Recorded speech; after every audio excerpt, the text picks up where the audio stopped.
Hola, mi nombre es Marta y te doy la bienvenida a mi Story Channel. La Roma constantiniana quiso asumir la autoridad espiritual del cristianismo y para ello se presentó como heredera de Jerusalén, la nueva sede del pueblo elegido.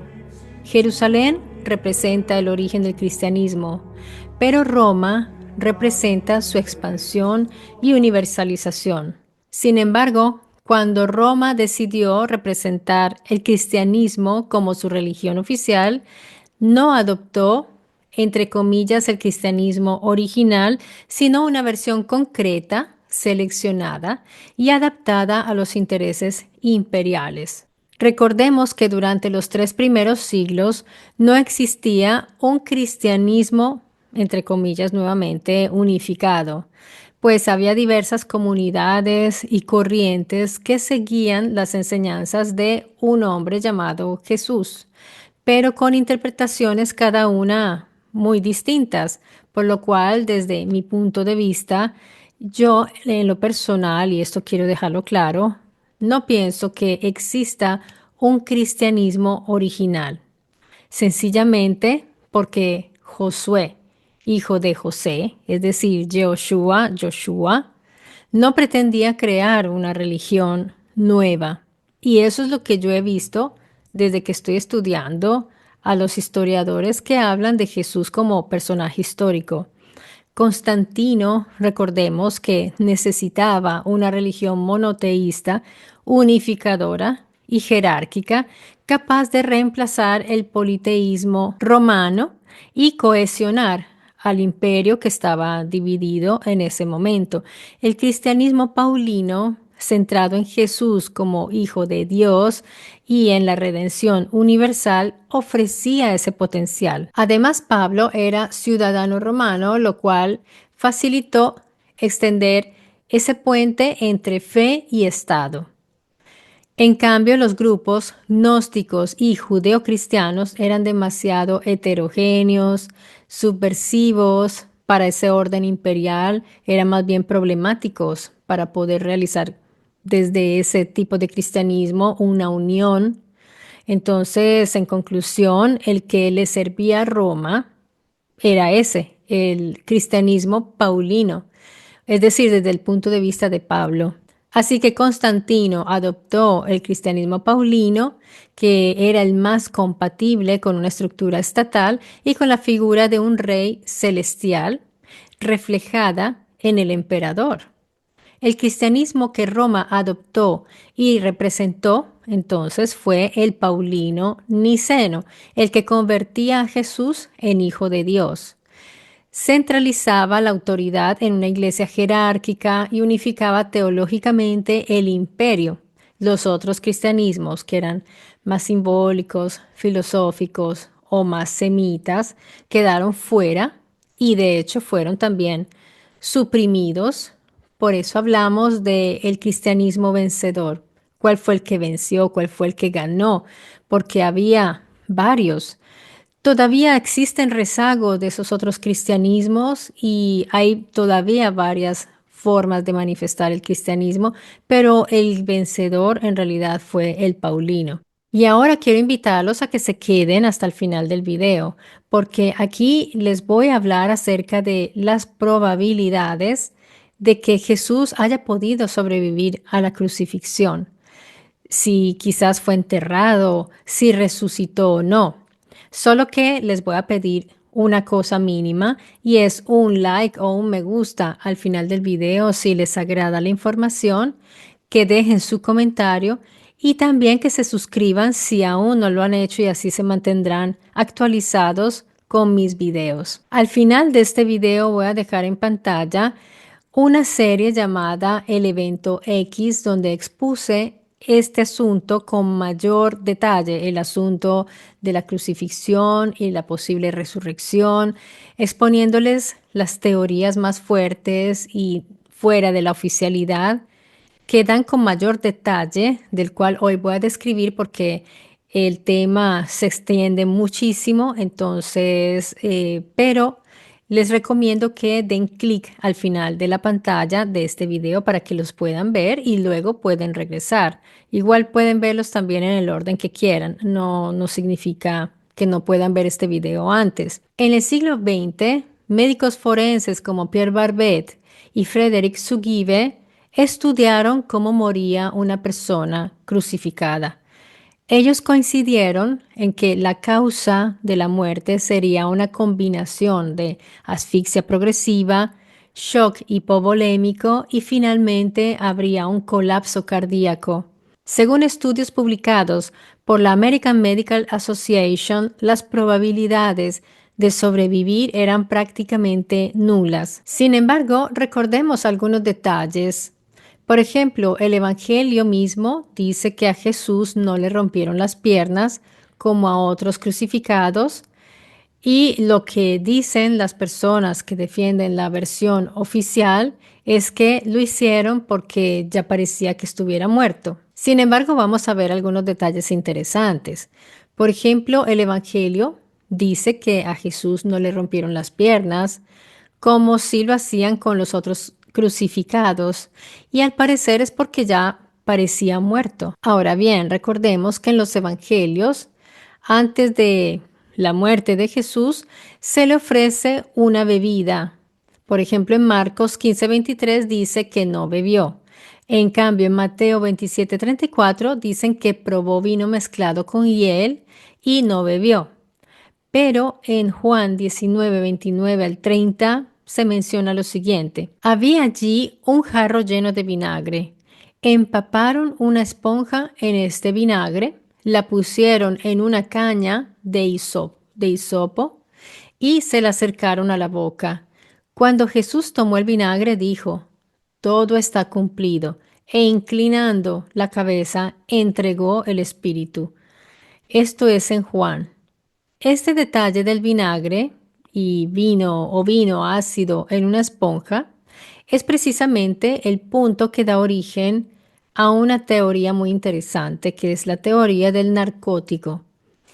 Los pueblos antiguos conocían ya en ese tiempo plantas que producían efectos narcóticos o soporíferos, como la mandrágora o la mandrágora officinarum, que contiene alcaloides tropánicos, que son la escopolamina, iosamina y la atropina, y si se suministraba en dosis controladas, podría provocar un sueño profundo, como una anestesia o un estado cataléptico. En dosis altas, la persona puede morir. Así que era muy fuerte. La mirra y el opio también fueron usados como calmantes analgésicos por los griegos, egipcios y los judíos. Así que en ese tiempo ya se conocían estos métodos. El vinagre o vino ácido servía como vehículo para disolver sustancias y facilitar su absorción. Así que aquí tenemos una mezcla interesante de cosas que cuando vamos a ver el contexto de la época y vemos lo que sucedió, porque precisamente Jesús parece que sorbe ese líquido, hace un sorso, inmediatamente cae. Da la casualidad que cuando bebe un poco de esto, cae. En realidad, esa sería una normal reacción a una sustancia como esta. Sabemos por fuentes médicas antiguas como Hipócrates, Dioscórides, que la mandrágora era usada como anestésico en cirugías, mezclada con el vino. Entonces esto no es algo loco que se le ocurrió a una persona que no conoce la época, no, esto es un estudio serio de personas que indagaron y dijeron, miren, este vino que se menciona en los escritos del Evangelio podría ser el vehículo, el medio en el cual disolvieron una sustancia soporífera para dejarlo en un estado cataléptico. Eso es una posibilidad. Por tanto, no sería impensable que una bebida de ese tipo pudiera inducir a un estado de inconsciencia o parálisis. Algunos investigadores, sobre todo a partir del siglo XIX, propusieron que la esponja ofrecida a Jesús contenía un narcótico, quizás a base de mandrágora, como lo mencioné, opio o mirra. Al beber, Jesús habría entrado en un estado de catalepsia o coma profundo, pareciendo que estuviera muerto. Entonces la reacción de los soldados fue pensar que ya estaba muerto. Lo ven que no reacciona, que no se ve que respira. Dijeron, ya murió. Entonces no necesitaba que le rompieran las piernas para acelerar su muerte, porque en ese terrible sufrimiento, digamos que era un acto casi de piedad, aunque es terrible, porque qué crueldad tan grande, romperle las piernas a la persona que está agonizando para que se asfixie y muera rápido. Luego habría sido entonces atendido o reanimado por sus seguidores en esa tumba que le reservaron para esconderlo, ocultarlo de los ojos de los demás. Puede ser. Los médicos modernos reconocen que una dosis de mandrágora o algo similar podría inducir a un estado comatoso, pero ellos dudan que una persona agonizante en una cruz con un cuerpo tan martirizado hubiera podido sobrevivir a esa experiencia y a ese narcótico y que hubiera hecho efecto anestésico, porque ellos dicen que en esas condiciones sería difícil que el narcótico hubiera producido simplemente un sueño profundo. Esa es la opinión de los médicos. Es más, para ellos, ese narcótico habría acentuado el colapso respiratorio y cardiovascular. Así que desde el punto de vista médico oficial, esta hipótesis no es imposible, ojo, pero sí es altamente improbable. Así que yo por eso les doy la información tal cual para que ustedes sepan dónde ubicar este tipo de hipótesis, porque claramente son hipótesis. Pero hay que darles espacio, sí, porque aunque sea altamente improbable, no es imposible y cuando hay una posibilidad, pues se puede tener en cuenta. Pero luego los evangelios mencionan con detalle que tras la crucifixión, por ejemplo, lo que dice en Juan 19, 39 al 40, donde dice, llegó también Nicodemo, el que antes había visitado a Jesús de noche, trayendo una mezcla de mirra y aloe como de 100 libras de peso. Entonces, esto es interesante, porque ellos tomaron el cuerpo de Jesús y lo envolvieron en lienzos con los aromas como se solía hacer en esa época, según la costumbre funeraria o sepultar de los judíos de aquella época. Sin embargo, llama la atención esto de las 100 libras romanas. Las 100 libras romanas equivalen a unos 30-35 kilos. Eso es una cantidad exagerada, excesiva, si estamos hablando de un cuerpo que tenía que ser embalsamado, cubierto con aceites, un cuerpo ya muerto, solo para perfumarlo. ¿Por qué esa cantidad? Pues algunos textos apócrifos y gnósticos, como el Evangelio de Pedro, añaden algo interesante. Estos textos cuentan que las mujeres regresaban a completar la unción, lo cual sugiere que ahí hay un proceso repetido. No es un solo acto funerario. Los productos mencionados que aplican son mirra, aloe, nardo, aceite de oliva y resinas balsámicas. Estas son sustancias terapéuticas que son usadas por médicos y herbolarios del Mediterráneo. Hablamos de antiséptico, cicatrizante y analgésico natural. Aloe vera es hidratante, regenerador de tejidos, usado para curar heridas y quemaduras.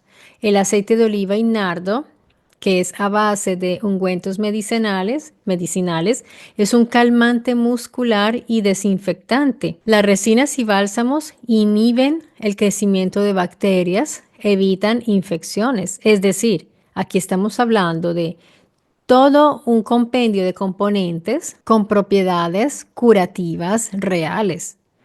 No es algo funerario en realidad. En la hipótesis no oficial, o sea, no la que dicen los médicos oficiales y teólogos, esto no sería un embalsamamiento, sino una terapia médica para curar heridas, detener hemorragias y mantener hidratado el cuerpo para evitar esa deshidratación o la necrosis.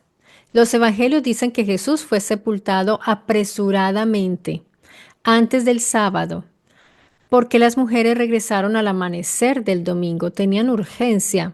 ¿Por qué esa urgencia? Para continuar el proceso de unción. Esto es curioso porque si el cuerpo ya estuviera realmente muerto, no habría motivo para reabrir esa tumba. La descomposición habría comenzado a las 24 horas.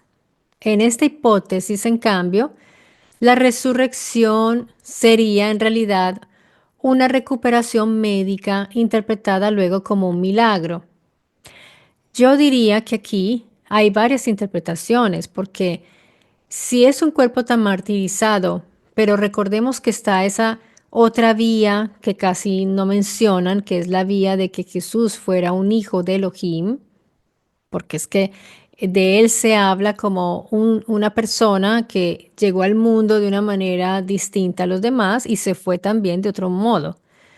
Así que no debemos tampoco descartar de que Jesús no era una persona al 100% humana. Y esto no lo digo como creyente, lo digo como una persona que observa todas las teorías que existen y lo digo a partir de los mismos escritos, porque si nosotros le damos la oportunidad de esos escritos que estén diciendo la verdad y no escoger lo que me parece lógico y lo que no me parece lógico lo dejo a un lado, todo se completaría y tendría sentido. Jesús no era un ser humano normal porque tenía sangre exógena y eso le ayudó también a recuperarse y ellos lo sabían y por eso lo atendieron, por eso lo acudieron, porque sabían que no moriría probablemente. Recordemos que igual los Teo y los Elohim mueren y por eso era la preocupación de poderlo ayudar a recuperarse lo más pronto posible.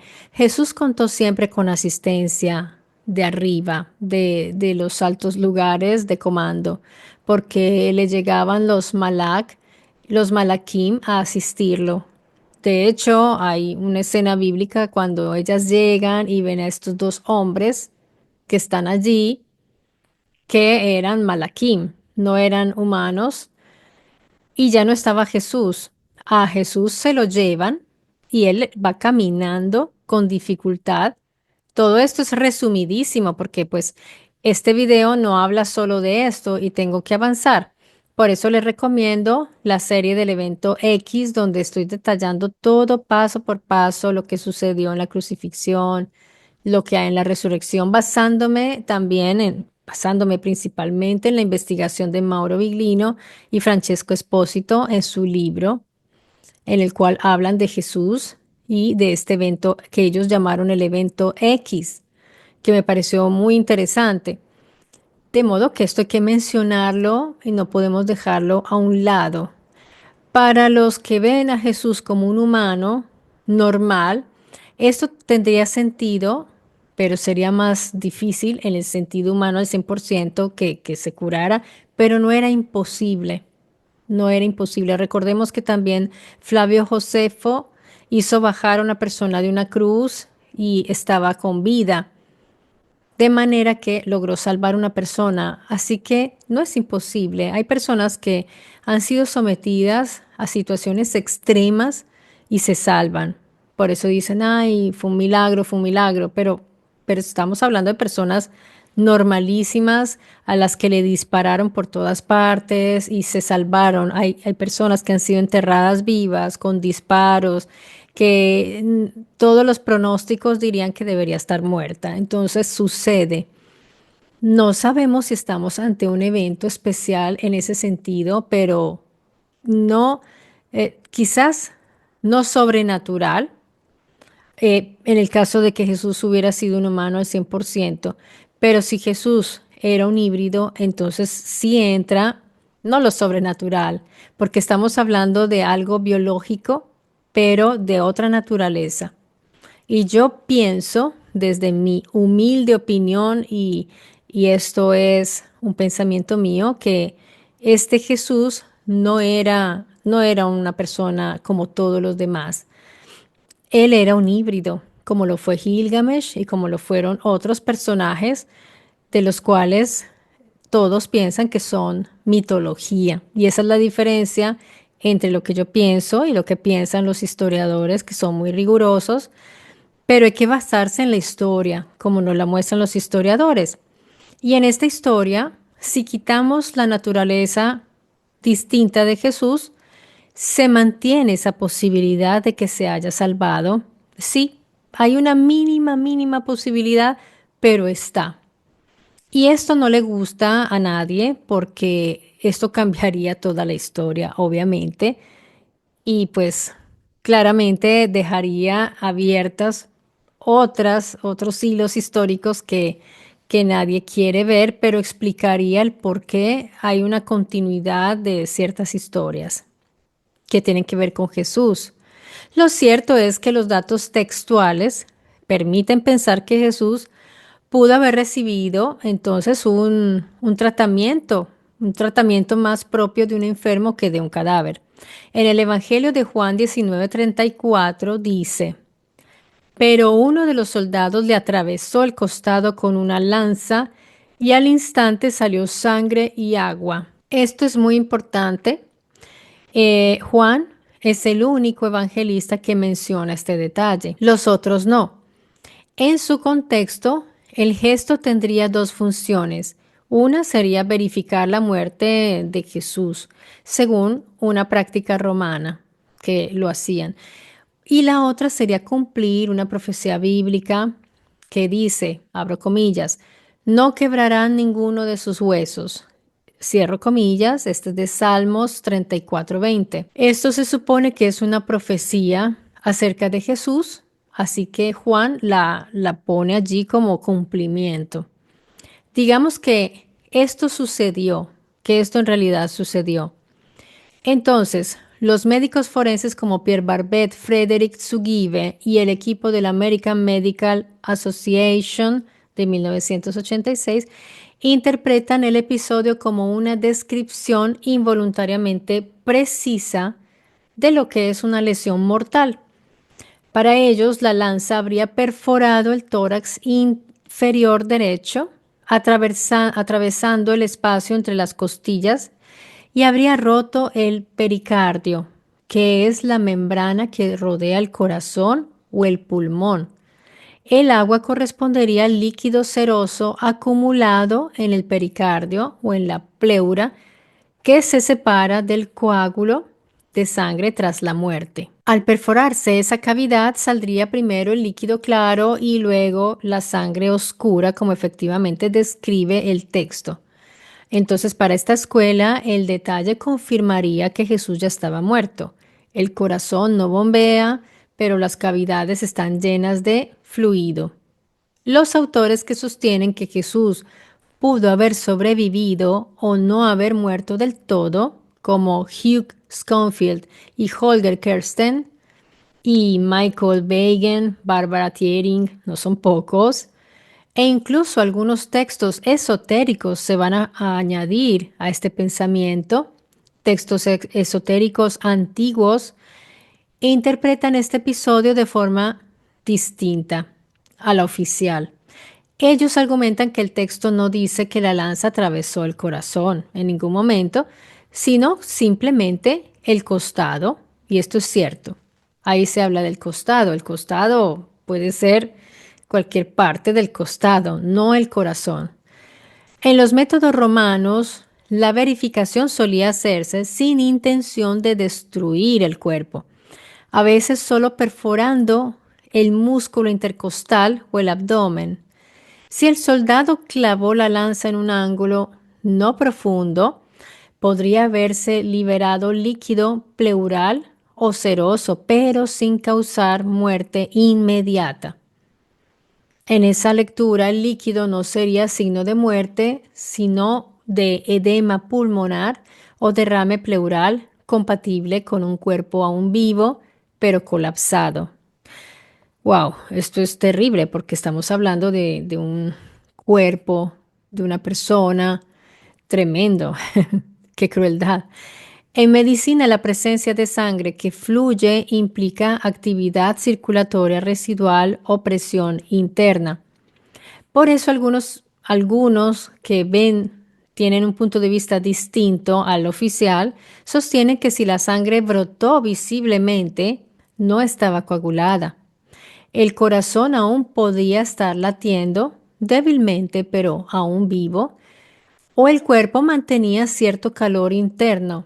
En otras palabras, si hubiera estado completamente muerto, no habría flujo de sangre, sino que habría exudado seco, un coágulo, o sea, no fluye así como describen en los escritos. Hugh Schofield en The Passover Plot propuso que la lanza fue parte del plan.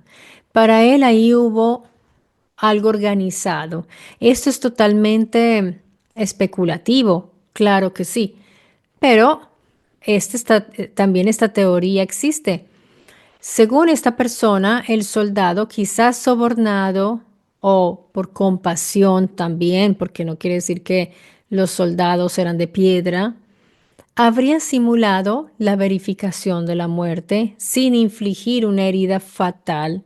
Esto pudo suceder para permitir que el cuerpo fuera bajado y fuera tratado a tiempo antes de que muriera, y por eso no le rompen los huesos. Otros autores posteriores, como Kirsten en Jesús vivió y murió en la India, retoman esta idea.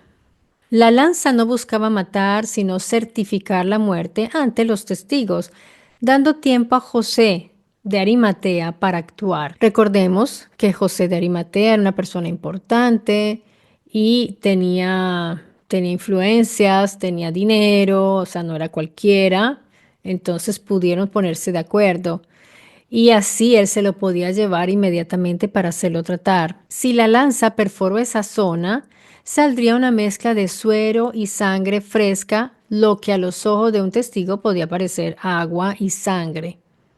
Eso no necesariamente implica una muerte inmediata, sino un daño grave. Curiosamente, el Evangelio de Juan insiste en esto. El que lo vio da testimonio y su testimonio es verdadero. Es como si el autor quisiera dar ese detalle de algo que podía parecer increíble y quiso subrayarlo para decir que lo vio realmente, quien lo vio. Es decir, el fenómeno fue tan llamativo, ver salir esta agua y sangre, que lo mencionó dando una explicación. Entonces, amigos, en síntesis, las interpretaciones no oficiales afirman que la lanza no necesariamente fue letal, sino que fue un gesto simbólico o superficial para hacer pensar que ya estaba muerto y que lo bajaran rápido. El agua y sangre podría reflejar una mezcla de suero y sangre viva, pero no post-mortem. Ese detalle habría convencido a los presentes de que ya estaba muerto, pero en realidad selló una confusión perfecta que permitió bajarlo de la cruz aún con vida. Ahora, entrando de lleno en un terreno especulativo después de estas hipótesis y teniendo en cuenta aquella que dice que Jesús quedó con vida después de la crucifixión, entonces empecemos a ver este hilo delgado, este hilo muy delgado, pero que está, de probabilidades de que Jesús hubiera superado tantas pruebas físicas y que se hubiera recuperado manteniéndose oculto. ¿Qué habría sucedido después? Nos preguntamos, porque si se salvó, si unimos las piezas que ya expuse, como la posible bebida narcótica, los aceites curativos, los vendajes, el tratamiento y la herida de la lanza, pero no letal, surge un escenario plausible. Si despertó, lo habrían ocultado inmediatamente para las autoridades romanas y judías, porque recordemos que él seguía siendo un condenado. Ahora, pensando en que Jesús se hubiera salvado, se abren varios caminos, no solo uno. Varios caminos porque está la tesis de las personas que piensan que Jesús era un ser humano normal, natural, y no una persona con sangre exógena, un híbrido. De manera que si él era un humano normal, eh, no aplicaría lo que cuentan, lo que narran los escritos cuando dicen que se lo llevaron, que él fue abducido porque él no voló, a él se lo llevan, él es elevado hacia el cielo, hablan de una nube. Entonces, haciendo a un lado toda esa narración, diciendo que eso fue algo para justificar que él se fue al cielo, digamos que hubiera sido mentira, porque sería una elaboración mitológica y Jesús quedara vivo, se crea un curso de posibilidades. En ese curso de posibilidades está que Jesús se haya sido ocultado porque estaba todavía vigente la condena, sería buscado, claramente lo tenían que esconder y habrían organizado su fuga.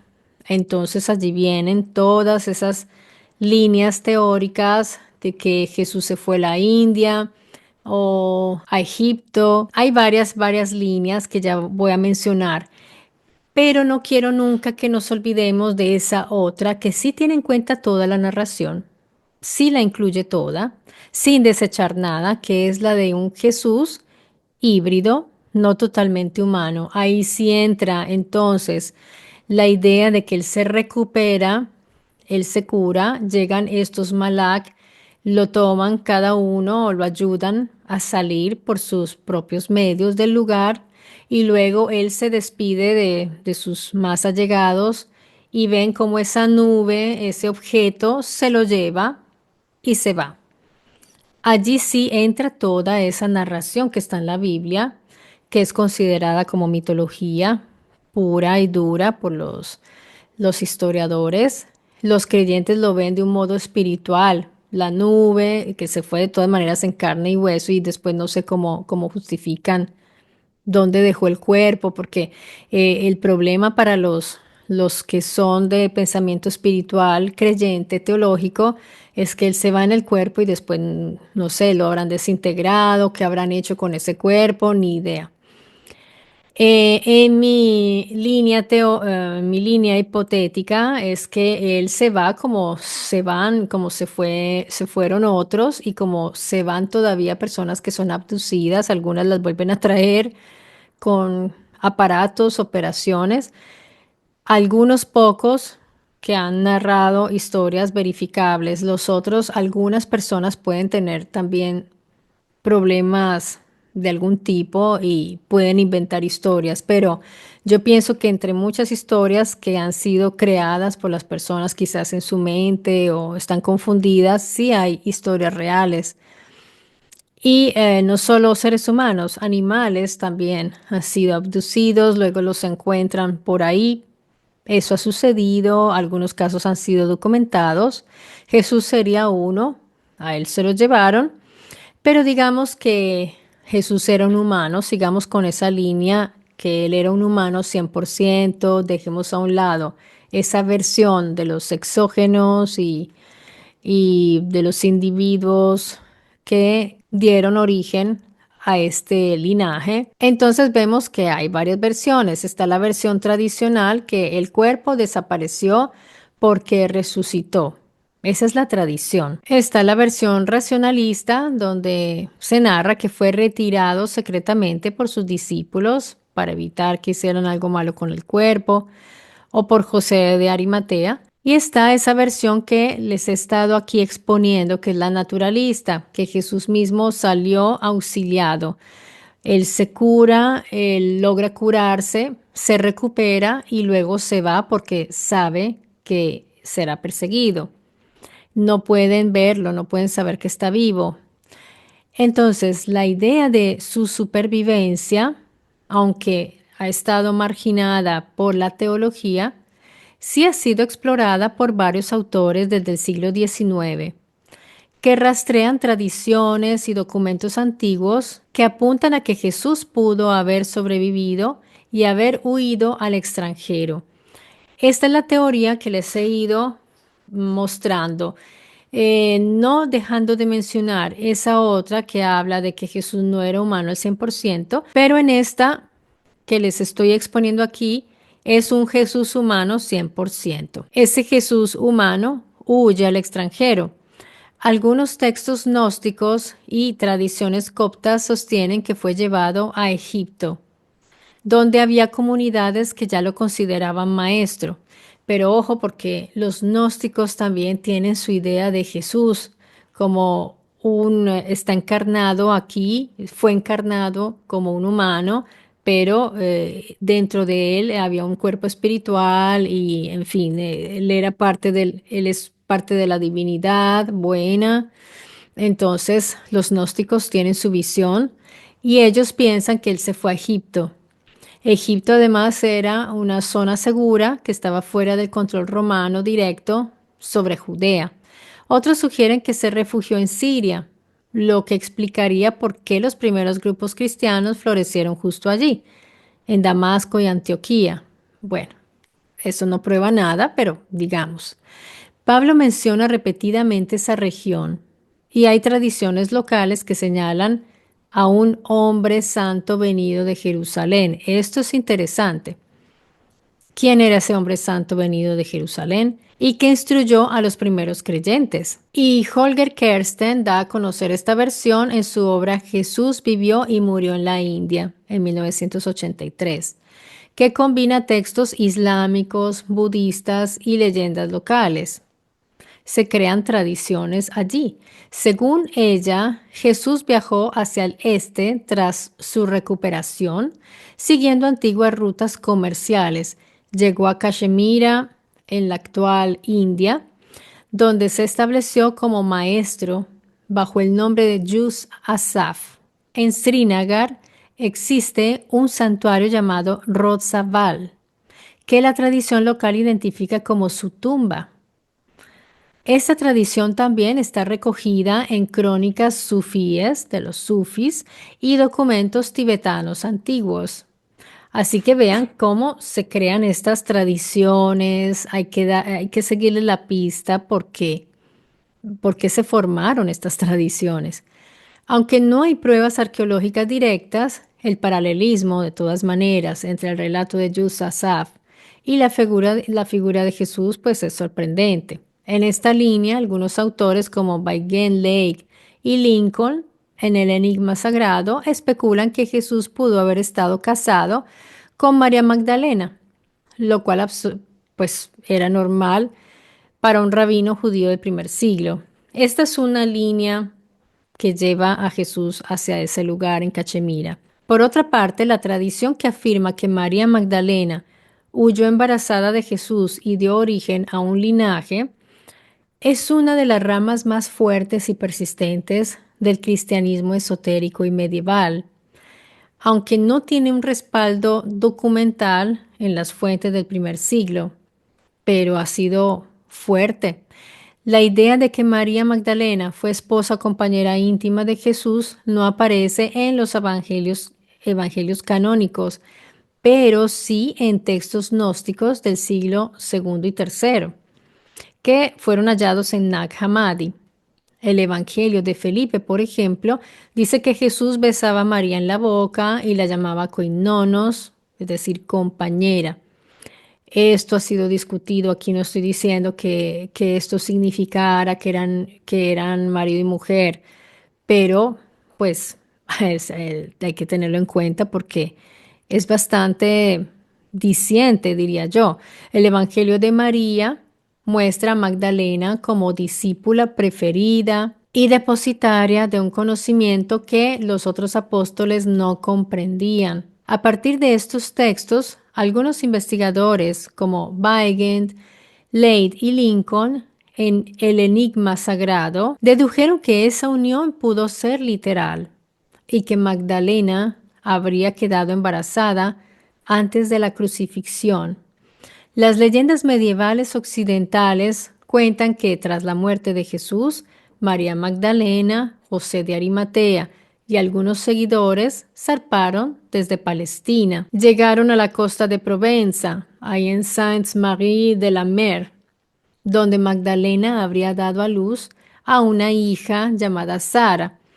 Sara Cali es en la tradición gitana del lugar. Este linaje femenino sería, según esa tradición, la sangre real, o sea, el sang real, el sangraal, origen simbólico del mito del Santo Grial. Yo digo mito, pues porque para los historiadores es un mito, pero siempre he dicho que detrás de un mito hay una base de realidad. La cuestión es qué es real y qué no.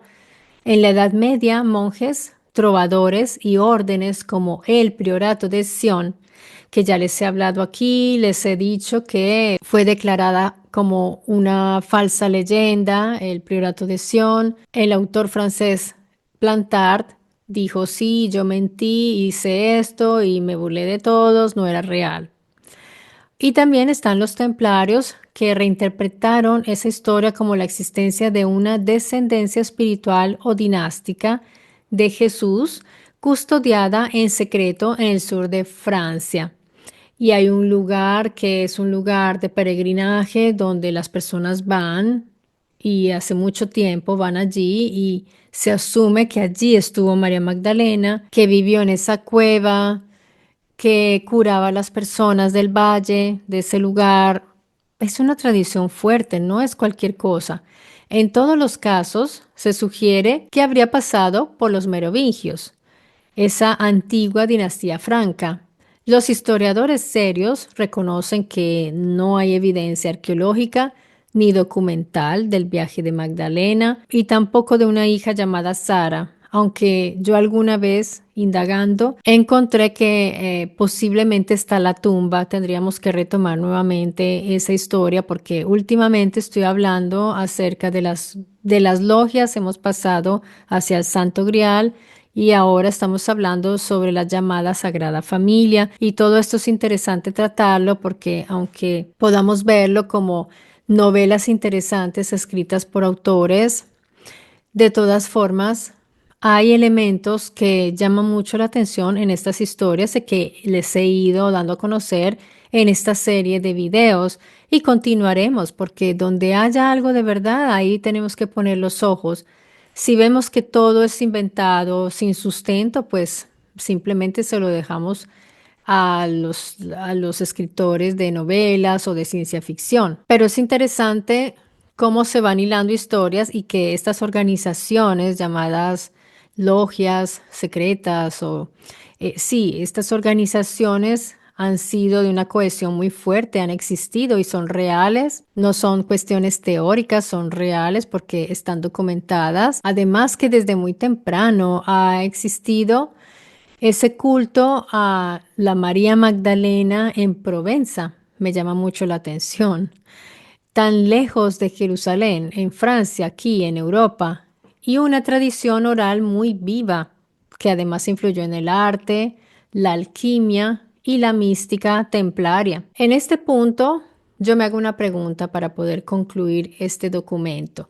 ¿Cómo cerrar una historia que no tiene cierre, que se desdobla en versiones, también en silencios? Justamente ahí está la clave de todo. Está la clave de que el misterio no se agota en respuestas, sino que continúa ahí, continúa vivo, en una búsqueda, pero una búsqueda con honestidad. Después de 2000 años, más de 2000 años, sigue vivo el misterio, intacto, tal cual.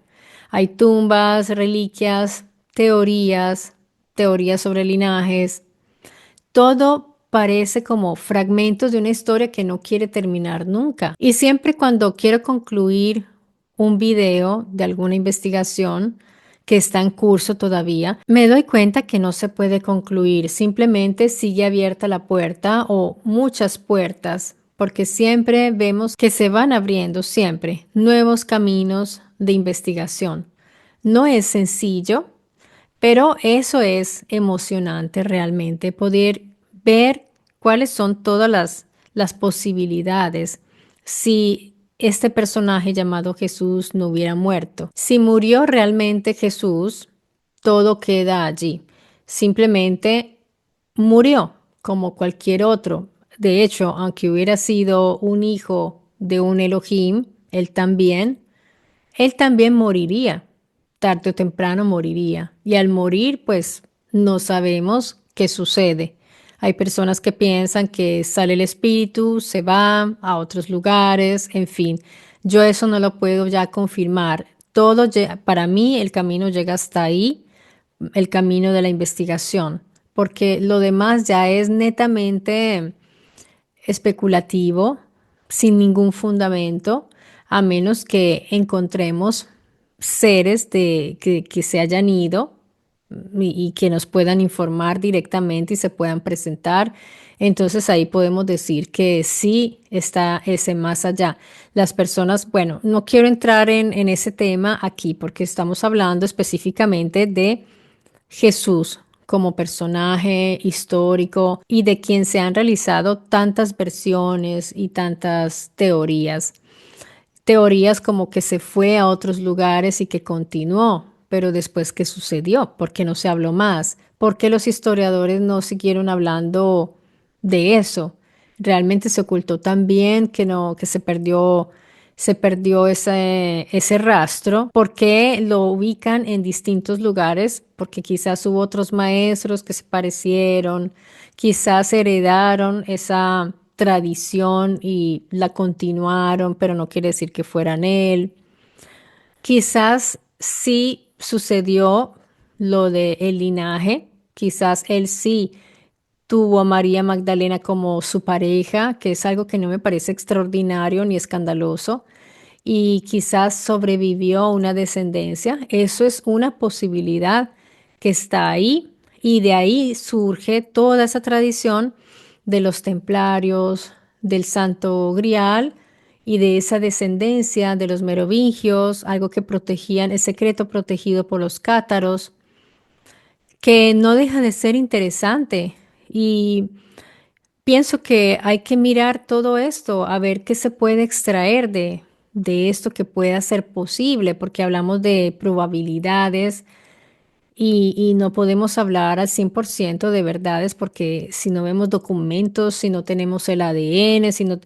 Por ejemplo, algo que quiero tratar, espero traerlo al canal, es la cuestión de la tumba, obviamente, porque ya estamos yendo así en un orden interesante que nos va a llevar hacia el cuerpo de Jesús, la tumba, dónde están, dónde reposaron sus huesos, si están.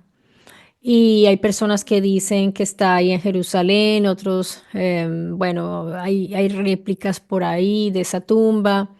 ¿Qué ha pasado con lo de la tumba? ¿Dónde está ubicada? La que sea más probable que sea la original y por qué se puede decir que es la original. Y en tiempos recientes se realizó un documental de la BBC con James Cameron acerca del hallazgo de una supuesta tumba donde encontraron unas cajas interesantes porque los nombres, pues, son los mismos nombres de la familia de Jesús y sus relacionados, pero eran nombres muy comunes. Entonces allí, pues, me gustaría llegar también a exponerles todo eso. Quizás ustedes no estén enterados, quizás sí o tengan una confusión porque no es fácil entender por qué en varios lugares hay tradiciones de culto de una tumba sagrada cuando pues debería haber solo una. Si quieren, pues traigo esto para ir cerrando estos argumentos, pero sobre Jesús nunca se va a acabar el tema porque hay muchas aristas interesantísimas que hay que abarcar, pero no habíamos tocado esa parte que es la de Jesús mismo como persona y como cuerpo también biológico, que pasó con su cuerpo, se fue, se quedó. Todo esto me parece que debemos tratarlo también. Y quiero mencionar algo que está sucediendo en Nigeria, en África, algo muy negativo como lo son las matanzas a las personas de la fe cristiana. Me parece algo horrible lo que está sucediendo allí. Qué pesar que los seres humanos se asesinen por sus creencias o por la manera de pensar o por su territorio o por lo que sea. La violencia es muy fuerte y tratándose de asesinatos sistemáticos hacia una facción una facción humana que cree en algo en particular, como lo es el cristianismo, eso también es una violencia psicológica muy fuerte. Yo me pongo en los zapatos de una persona creyente de la fe cristiana que esté en esos lugares donde no los toleran y viceversa también. A los judíos también cuando están en lugares donde no toleran el judaísmo.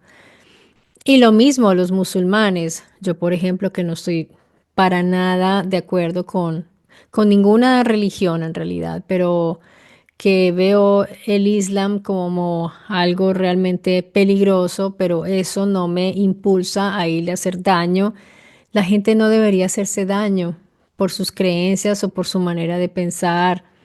Me parece horrible lo que está sucediendo. Ya hay tantas guerras y todo, pero estos ataques sistemáticos hacia cristianos están sucediendo ya hace mucho tiempo y también se matan por tribus.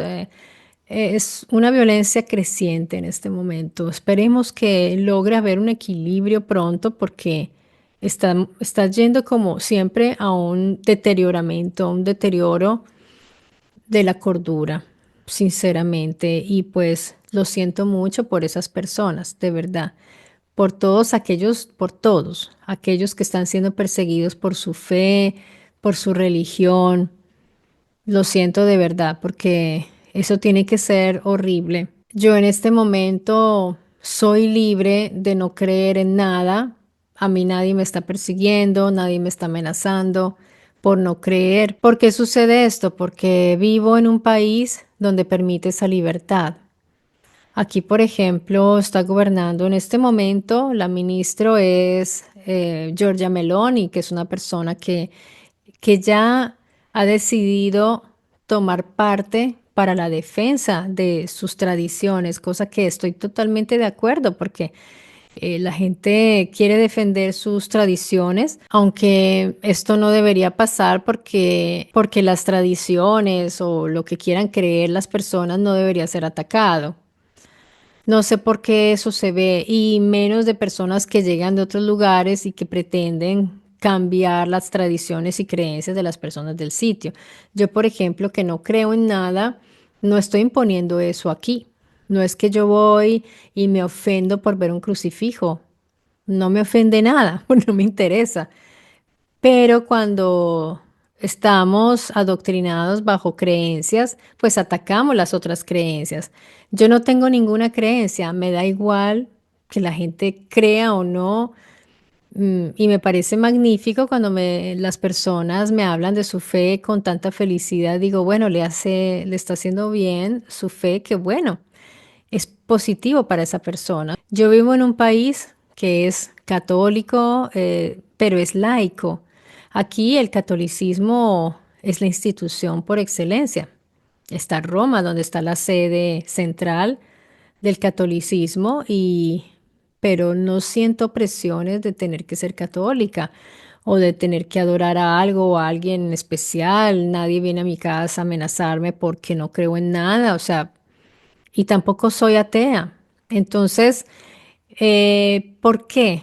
Porque vivo en un país de eso que llamamos Occidente. Así digan, ay, es que ese nombre fue impuesto. ¿De qué otra manera lo puedo llamar? Pues para entendernos, cultura occidental, donde soy libre de creer o no creer y vivo tranquila.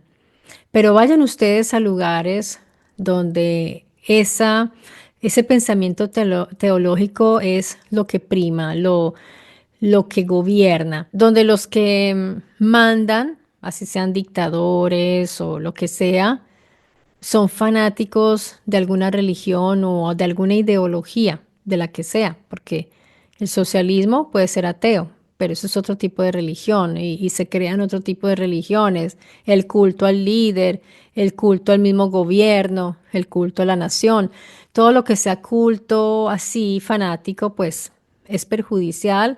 crea atraso y violencia y todos se atacan unos contra otros. Esperemos pues que eso se pueda equilibrar algún día, pero mientras sigan utilizando las ideologías y las religiones como arma, siempre va a haber guerras, amigos, siempre va a haber guerras porque siempre hay uno que se cree superior moralmente al otro.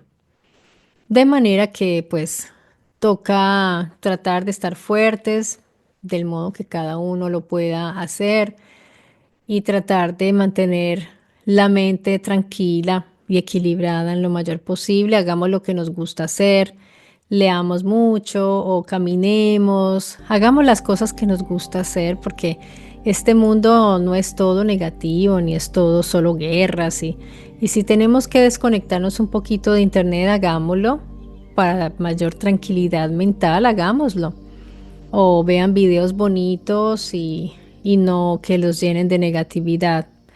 Yo espero que mis videos, a pesar de que el contenido es fuerte, sí, el contenido es fuerte y polémico muchas veces, espero no estar contribuyendo a su intranquilidad, al contrario.